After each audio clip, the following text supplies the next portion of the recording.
ভাবলাম শীতকাল, কেননা একটা কমলাকে নিয়ে ব্লগ তৈরি করা হোক।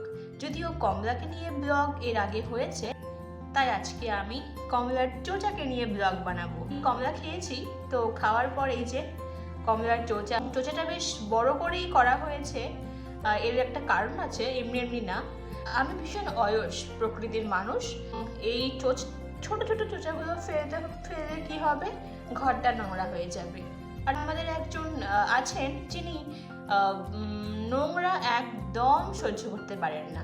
তা আমি ভাবলাম তাহলে একটা চোচা বড় করে কেটে নিই, যেখানে আমি ছোট ছোট চোচা এবং কমলার আঁশগুলো রাখবো। আর এই যে বীজগুলো এত ভালো লাগছে, এক্ষুনি মাটিতে লাগালেই গাছ হয়ে যাবে। ট্রাই করতে পারেন, আমিও ভাবছি লাগিয়ে দেখবো কি হয়।